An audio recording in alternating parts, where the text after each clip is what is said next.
Hi, it's Zoe. There's no doubt we are in a brave new world. We've never been in situations like we are now, and what we're going to do next is critically important. But it doesn't all have to be doom and gloom. I think there's huge possibilities and opportunities for us as leaders to come together and to craft a future worth living in together. My guest today is going to help us do that. He has been working in the leadership space since 1980. That's over 40 years of coaching and training of leaders around the globe. He says over 10,000 leaders worldwide, which is huge. So he has a unique opportunity and understanding of what makes people tick and how leadership works on a large platform in a global context. He is an expert in transformation, and today we talk explicitly about how to lead through these uncertain times of the coronavirus. So stay tuned for some top tips on where to start when we're faced with uncertainty and the actions we can take thereafter. My guest today, his name is Barry Pogorel. Hopefully I pronounced that correctly. I was so engaged in the conversation, I forgot to ask him how to pronounce it. So my apologies if I got it wrong, but he is so right in so many of the things that we talk about. He is from Culver City in California. Okay, let's do it.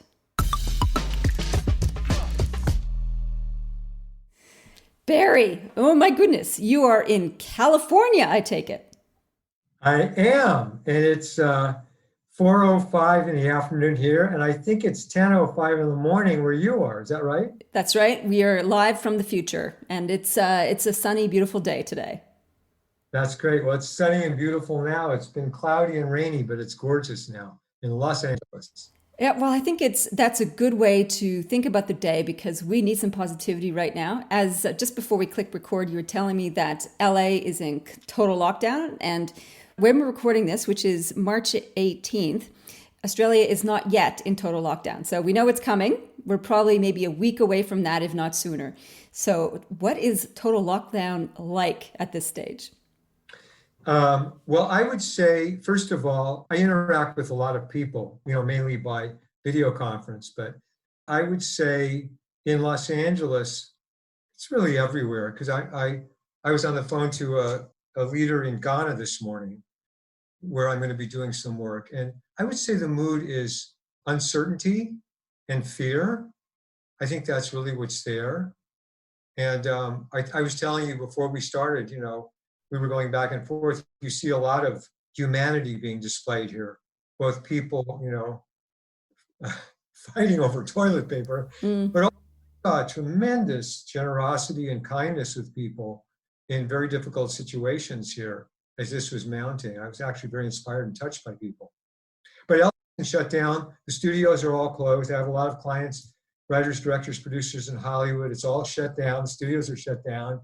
The big technology companies like Broadcom, which is also one of my clients, is all working remotely, and people are adapting. I think for those bigger companies, it's a little bit easier because they have the technology, they've got the resources, they've got organizational systems that are more resilient than some other businesses. Like we were talking about this yesterday in a leadership group that I run, and it's a lot of the frontline services that are going to be hit hard because their cash flow will dry up. Yes, What yes. what have you been noticing around those people who are on the front lines? Well, I just talked to an interesting CEO who also happens to be an MD, and he's a serial entrepreneur. And, he's just being as creative as he can be. He's drawing on all the creativity of people around him. He's looking at alternatives for what he has to do. He's obviously got cash considerations, and, every resource he can draw on, he's drawing on. He's not trying to do it by himself. And in the United States, there may be a bit of a government bailout for small businesses, which is about 50% of the commerce in the United States, is smaller business. So that's all in the mix as well. Yeah, we're looking at that as well. So the government here has flagged that there will be some concessions and support for small business. I guess the question is like, how long until things get back to normal? And nobody knows really. Yes. How long have you guys been in lockdown? Is it a couple days or is it longer? The mayor declared Los Angeles in a state of emergency 2 days ago. The governor declared it, I believe, 3 days ago. All restaurants, bars, gyms, public pools have been shut down. You can order and pick up food from restaurants, but they're not really working. So it's all really within the last couple of days. It sort of came on really fast. It was sort of like, at first it was sort of, yeah, this is happening, but we'll be okay. Then it was like, oh my goodness, this is getting real. And then with the declarations of emergency, it got very real. Yeah. So really 2 days into it, and people are kind of like, what does the new normal look like at the time being? So you work a lot with leaders, and what are your conversations with them looking like right now? Well, you just touched on something, what you said a moment ago, which is I noticed people were in a mode of waiting for it to go back to normal. And my sense is that it's not going to ever go back to anything. I think we're going to come out of this in a new world. And in some ways, maybe really beneficial. For example, I know one organization I work with who's kind of been hesitating getting into the world of technology fully. And now they have to. And they're finding ways of how to use technology to do business completely because they don't have any other access. So I think a new world of business is going to arise. And those who really adapt to that and don't try to hang on to the past or go back to the past will do okay. I think that's the kind of leadership that's needed now. Yeah, create a new normal and get to. Yeah. I've been thinking about this also. I went for a run this morning because I can still run at this stage. Yes. And I was thinking, yeah, this is a huge opportunity for leaders and their teams to create a new future for themselves. We don't have to fall back into old systems. We can actually generate and create new systems. So if we're going to do that, Yes. if we're going to create a new normal and create new systems of business, of interaction, of community, how do you suggest leaders start with that? Like, where is the starting point for designing something like that? That's great. I think, my discipline is the discipline of transformation. And I know a lot of people use that word and they mean kind of a big change. But I don't mean it as a big change. I really mean a reinvention of something. And you just said something I think very important about the future. It's one thing to be sort of optimistic and positive now and all that, but that's kind of Pollyanna. I think it has to begin by really acknowledging what's there. Transformation always begins with an acknowledgement of what is so now. And what is so now is, I think, hoping that things will go back to the way they were. Certainly, as I said a moment ago, fear and uncertainty. And, that's kind of what's there. You have to get that and kind of put that aside to start to create new possibilities. So I think you have to first acknowledge sort of what's already there for you. And even the fact that the predictable future that you had 5 days ago is gone. And any attachment you have to the predictable future, in the movie, what was the movie with Cher and Nicolas Cage, where he has one arm and, he falls in love with her. And at one point she slaps him and says, "Get over it." Because I think she's marrying his brother. I think it's like the predictable future, get over it, slap. You really need to you need to acknowledge that you have that and then get over it so you can start creating something new. And if you don't have the skills for that, like because you've always had some sort of sense of predictability about the future, because we had a future based on a number of different assumptions, which did not include a massive pandemic that was going to shut down the world. So we don't have a predictable future. We're creating a new one. We've got acknowledge what is there already, which is, okay, this is the situation.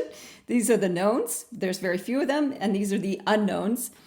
How then do we then choose or create a new direction? No, that's wonderful what you're saying. Let's see. To use the language of the kind of consulting I do, it really begins by taking a stand. And what does that mean? What the heck does taking a stand mean? Well, it's a declaration. One of the great influences on me has been linguistics. And there are certain... I love linguistics. That's That's so Oh, do cool. you? Yeah, I studied it in Oh, really? university. I just did one unit and I just thought it was fascinating and I loved it. So that's Yeah. cool. Oh, that's great. Well, that's wonderful. Well, linguistics has a lot to do with ontology, which is my discipline. An ontology is the discipline of being.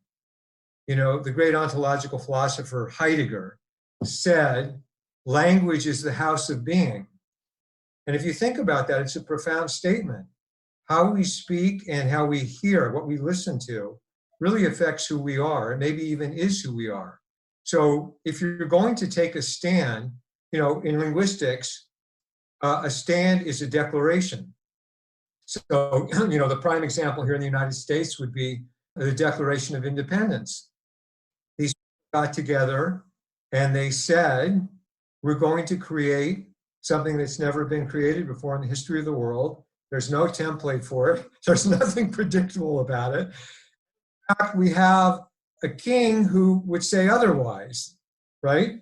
And they declared themselves to be a free sovereign nation based in, that all people had a voice. And so that was a declaration. And when you make a declaration, it's not like other speech acts, like, for example, an assertion. I could assert that, we're having a video conference. And an assertion is something for which you can provide evidence. And I'm looking at a video screen, and so are you. And you could give a lot of evidence for we're having a video conference together. But a declaration isn't based on evidence. It really is based on what you stand for. So how do you determine what you stand for? If it's going to have any power, it's got to be authentic. Again, like I said before, this can't be some Pollyanna positive thing.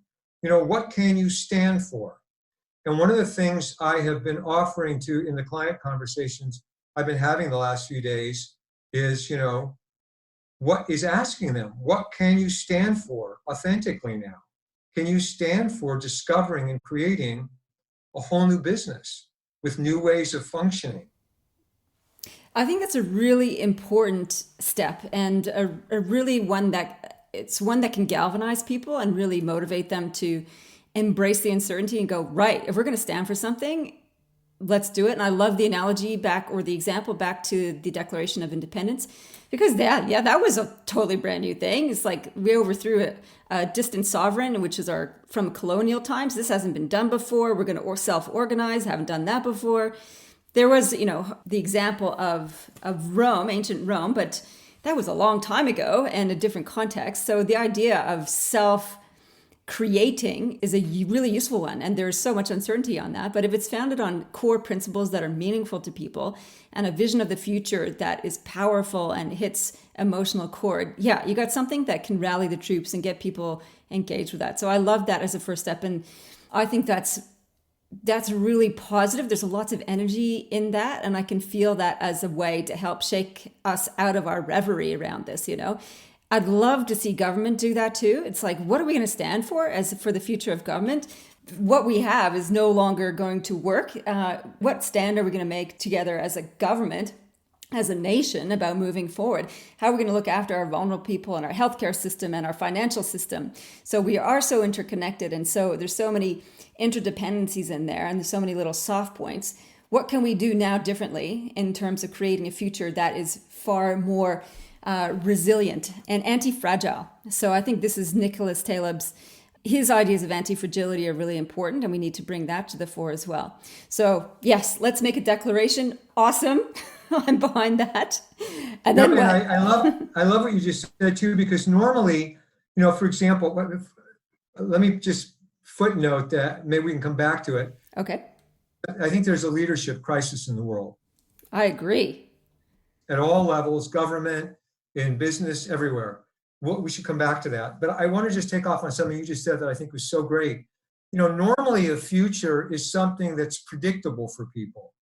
Even the way companies do strategic plans, they look at what they've done and you draw a trajectory into the future, and maybe you have a quote stretch goals, but it's all very predictable in a way. But when you take a stand, you're really producing something that's discontinuous. It's not simply an extension of the past. And in fact, that's how breakthroughs occur. And in the kind of consulting I do, it's all about breakthroughs. I was thinking the other day, somebody, a new client said, well, give me an example. And I said, well, I think it was 1954, medical science said the human body could not run a 4-minute mile. The body would break down, you'd die. And there was a doctor in England named Roger Bannister who said, no. I don't know if he used the language of stand, but he took a stand that he was going to break the 4-minute mile, and he did. And he didn't die. So that was a breakthrough. It was not a predictable future. And what's interesting is in the months following Roger's breakthrough, lots of other people broke the 4-minute mile. So one of the hallmarks of a breakthrough is it opens up a world of new possibilities. But any stand you take has to be followed by action. So the Declaration of Independence was followed by, the Colonial War. I mean, they had to go to war. And it wasn't a sure thing by any means. In fact, they darn near lost it many times. But one of the things that impelled them forward was, again, what you said, which is a future you create has to be something that moves you and touches you and inspires you. Otherwise, it is a Pollyanna bunch of optimism or positive thinking. You really have to see what moves you to compel you. Well, I'm pretty moved and compelled right now. I'm so excited for the leaders that we can energize right now, because together we're going to make something amazing. So let's come back to, you seeded it, let's go there. What is the leadership crisis from your point of view? Well, leadership as I see it is largely missing in the world. Or if it does occur, it occurs sort of accidentally or fortuitously. And I am of the view and experience that leaders are created, not born. So what are the hallmarks of a leader? Well, I think there are certain fundamental, it's kind of like the floor on which any edifice you build called leadership has to be built on. And one of them is that one's word is one's bond. Yeah. I'm a little concerned you're quoting Melania Trump, who quoted other people, but it's an interesting touch point. Oh, you don't remember that from the inauguration when she gave her speech, First Lady's speech, and she basically one's word is one's bond, and there was a whole scandal because it was basically echoing what Michelle Obama did as First Lady. You don't remember this? No, I don't remember. But in any case, I can imagine. It's a powerful message, irrespective of that analogy and that anecdote. There are a lot of platitudes that float around in our society and even come from the mouths of our leaders. But, integrity is a big deal. It's a big deal. And when, and I've seen it because I always make sure that gets installed in any organization, whether it's a small company or it's a large company, that really gets installed as a practice in the company, that people honor their word and that leaders hold people to account for what they say, right? And that they are held to account for what they say, right? And then when someone says they're going to do something, I remember when I was doing work at Microsoft, and I worked with a lot of people there. One of the things that caused a big shift in the culture was when people said they were going to be at a certain time, rather than showing up late, which was sort of an acceptable practice. Suddenly they started showing up on time. And when a meeting was going to end by a certain time, it ended by a certain time. And if they were working on a piece of software and they had to hand it off to a next team, that they would hand it off on time. And then if they promised to the marketplace they were going to deliver a new product by a certain date, they delivered it by a certain date. And the result of all that was Windows 7, which was a big step forward from what had come before, which was Vista. So integrity is a fundamental, very important thing. I think another very important thing in leadership as the kind of the floor is a kind of authenticity or honesty. What more can I say about that? Authenticity and honesty, yeah. It sounds very transparent. What are people doing instead of that is causing a leadership crisis? Well, I don't think people are always good for their word. And I've seen one company that I worked with that ran into some trouble with the government. A whistleblower said they were doing something unethical, and it caused a big scuffle, and the SEC came after them. And I was working below the CEO level, so I wasn't working with the CEO, unfortunately. but I watched him not be straight with people. He wasn't honest about what he was dealing with. Now, there are things he shouldn't have revealed. That's kind of nobody's business. But, he could have been honest about the situation and what he was dealing with. So it left the workforce in great uncertainty. And people left during that period, and the productivity dropped. So a kind of transparency, I think, is very important. Yeah, that's an interesting one. Like whistleblowers, there's always a fine line with whistleblowers. Are they speaking the truth, or are they serving a vendetta? And I think it's always one of the things that comes out when you think about a whistleblower that is unfortunate, because it takes a lot of courage to be a whistleblower, especially if you're calling out the truth and you're not doing it vendetta wise. To call out the truth is, whistleblowers get hauled over the coals for it. So how leaders respond, I think, is telling, as you say. So there's a lot of leaders who are very self-interested who would then try and cover it up, mask it, vilify, etc. And I think that is, as you say, symptomatic of a leadership crisis, is that we have a lot of visible leaders who are doing these things, deflecting, lying, playing down, vilifying others who would speak the truth. And we're hard pressed to find leaders who can take a criticism and own it. And I think when we find leaders who do that, we should showcase them, we should celebrate them, and we should honor them, because they're modeling what it takes to stand up with integrity and to be authentic and to model what the world needs. So have you got examples of leaders who can do that we can share and showcase? Absolutely. May I say one last comment on what you just said before I do that? Yeah.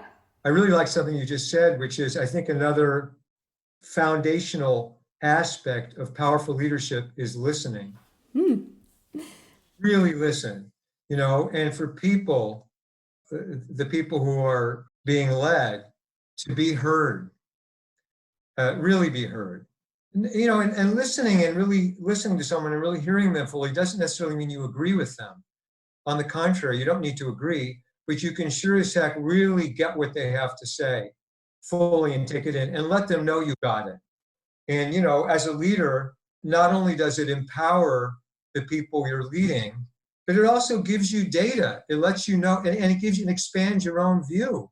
You may see things that you hadn't considered in what's being communicated. So really, complete listening, deep listening is a crucial aspect. You might enjoy my colleague's work. It's actually called Deep Listening. It's a wonderful little book with a set of cards by my friend Oscar Cimboli. And he takes a deep dive into deep listening. And it's he That's peels great. back the different layers of listening that you can do, from the content to the context and all the layers in between. Very good. Very good. So I think it's lovely that you raise that. And I think you're right. So we've got to be quiet enough in ourselves as leaders, humble enough to be able to listen and to really hear, and curious enough to ask the right questions. That's very good. And, and quiet, I like what you said, quiet enough, because, there's a lot of noise, especially right now with virus. When there's a crisis, there's a lot of noise going on over here. People are quick to react and quick to interpret and quick to judge. And you really have to recognize that and put it aside if you're going to really hear another person. It's just very nurturing to be heard also. So it affects the well-being and the productivity of a workforce to be heard. I agree. And how can you do that at scale and remotely? So I think you can do it well and easily when you're face-to-face, belly-to-belly with someone. How can you do that with a larger team and through the interwebs, through video? What are some suggestions around that? Well, I think it's good to know when you're speaking to a group, I think it's good to know what you're speaking into, if you will. What do I mean by that? All day today, in all the meetings I've had with various people by video conference, I talked to someone in Tokyo, I talked to someone in Ghana, as I mentioned. I started off all the conversations by asking, how are you doing with this crisis? And I listened and I wanted to know. And they had a lot to say. Sometimes one of the people I spoke to said, I'm fine. And I said, really? That's all you have to say? And then he had a lot to say, right? What are you speaking into at any given time? Find out. Give people a chance to share with you first before you start saying what you have to say. And when you do say what you have to say, stop regularly and ask them how what we were saying is landing for them. Do they have something to say about it? Find out, is it getting communicated? When you play tennis, you don't just hit the ball over the net. You got to make sure it lands on the other side in the court. So when you speak, is what you're saying landing over there? And if it is landing over there, how is it landing? How is it being heard? How is it being interpreted? And that gives for a very rich dialogue. It takes longer because, we'd all love to just say tell them what we want to tell them and move on. But it doesn't work that way with people because everybody has that noise, especially at a time like now. But even when a company goes into any kind of crisis or there's a downturn or there's an issue they're dealing with, there's a lot of noise going on over there with people. So you got to give people a chance to respond to you. And it has to be an interchange. The word communication has within it the word communion, which is a being with. So it's not just broadcasting, it's a really being with another. Yeah, that's lovely. And as we talk about this and explore integrity, authenticity, honesty, and deep listening are all critical and for the action piece. Once we make a stand and then take action, this is the flavor that we need to infuse the action with. I'm wondering if you want to play a little bit of future casting with me at the moment. And I think this might be useful for our listeners as well as we sort of model how we might do that. So let's make a stand. Let's ease into the future that we want to create. What have you been thinking about when it comes to the new future that we can create, the wonderful opportunities there in terms of how businesses might operate, how communities might operate, and how governments might operate? What are some ideas that are percolating and coming up to the surface? If it's not ideas, what questions are coming up for you? That's great. Well, I think one of them we've been talking about, which is, there really is nothing to go back to. And that it really is when you can get past the sort of emergency crisis reaction, and you can start to see that this is a new world. This really is a new world. We don't know, for example, with this coronavirus thing, we don't know how long it's going to go on for. The predictions, it looks like it's going to be a while. The first vaccine, they say, won't really be available for a year. And maybe this thing will peak in the next few months and then it'll go down, but it's not going to be gone, right? So that's long enough for us to have to adapt to a permanent alteration in things. So, I like the word possibility a lot. And possibility is like a space. So rather than approaching this new future with a longing for the past and a hoping that we'll go back to something, what's possible now? I think that's a very powerful question to ask. One of the things that came up for me that was possible, for example, for my own businesses, I'm already doing quite a bit of work since I work with people all over the world using video conferences. But right now, even all the clients I have in LA, I can't meet with.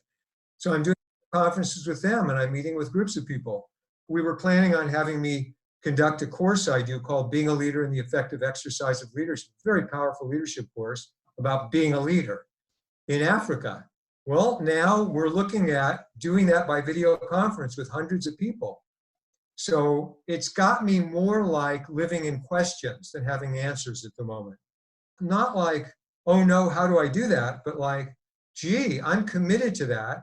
I've taken a stand. I really, for a long time, have wanted to empower the people of Africa and the leadership of Africa. It's just an interest I've had. And here's this opportunity I have. How can I contribute what I have to contribute in this situation? Not like dread, but like a possibility. What's possible? And one of the things we came up with today was, why not do 200 or 300 people all by video conference? How do I do that? I don't know, but I'm going to do it because I'm committed to do it. I think a great question for people to ask is, what's possible now? Yeah, I think that's a really good jumping off point. What is possible now? And part of me goes, what needs to be in place also to create new possibilities? So if we're going to have a lot of online communication, there's a lot of companies that will benefit from that. So having high-powered internet is going to be critical. So if you're a high-net internet provider, ramp up your game. We're going to need you more. All the technology that comes along with that will certainly benefit.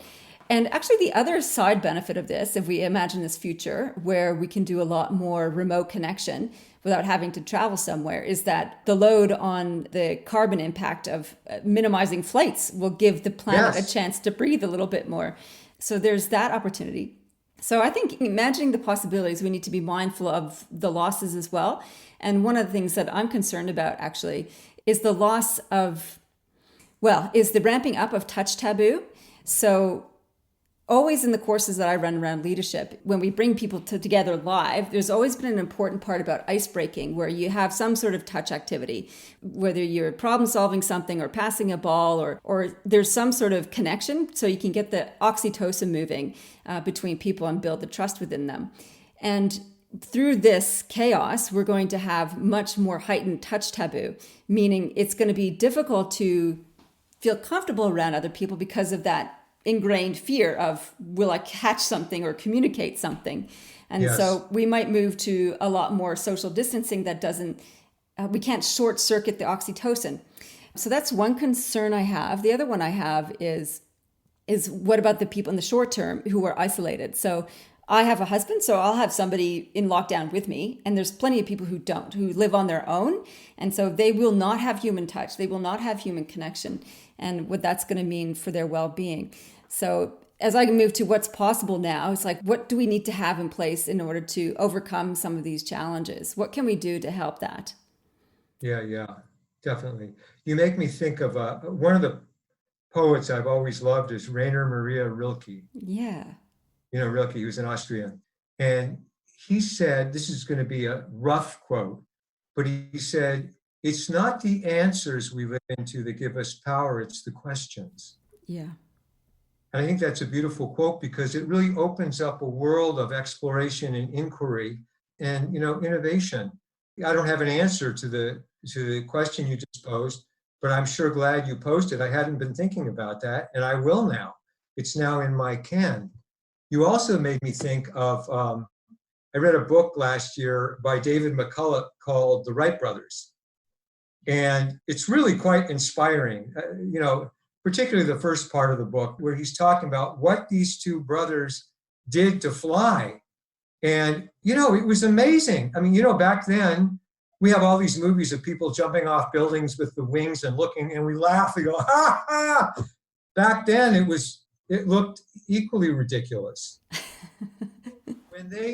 Physicists were saying it's not possible. So heavier than air flight is not possible. And there were even imposters who claimed they flew and didn't fly. And these two bicycle makers went about studying birds and other things to determine how to fly. And what they went through to do it, they had to find a place where they could fly. They found Kitty Hawk on the east coast of the United States where there were sand dunes. The problem, one of the things they encountered was in the seasons when they needed to fly, there were hordes of mosquitoes and there wasn't any mosquito spray back then. So they had to sleep under wool blankets in the middle of very hot summer to keep the mosquitoes off. And at one point they did a flight, I don't remember which brother, it crashed and he permanently injured his leg, could never walk normally after that. Nothing stopped them. They kept living into the question, how can humanity fly? And when you live into a powerful question, it gives you an array of answers. It's not a guarantee you'll succeed. There's no guarantees when you're trying to create something new. But it certainly gives you much more power and many more possibilities when you've taken a stand and you live into a question. That's fantastic. What a wonderful way to end the conversation with questions. I think that's fantastic. Yeah, right. Yeah. And I think what would be awesome is actually if people started posing questions and gave the gift of the question to other people, as we've shared a couple here. And people can do that on the podcast Facebook page. The link will be in the show notes, along with some of the book references and the quotes that you've mentioned. I'll make sure I get all those posted up for folks as well. Barry, thank you so much. This was fantastic. I look forward to staying in touch and sharing our leadership insights for us and for the people that we serve as well. Oh, thank you. So wonderful to speak with you, Zoe. I really appreciated the dialogue we had. Thank you so much. You're welcome. I love talking with Barry. I got so energized in that conversation. I think the positivity and the opportunity that's ahead of us as leaders is huge. And my key takeaways from our conversation, one is to acknowledge what's there already. I think that was really important. It's like, okay, let's just deal with what we've got and not trying to brush it under the carpet. The second piece was to take a stand, a declaration. That was so motivating for me. I hope you feel energized by it too. And the third one is to start deep listening and to ask questions. And I think with those things combined, together we can start to create the edge of possibility. I'm so grateful for Barry joining us on the show today. I hope you got lots out of it. I'd love for you to share your questions on the Facebook page. The link is in the show notes. Together, we're going to pose some amazing questions to open up ideas and how we can get through all of this together. Thanks so much. In the meantime, live well, lead well.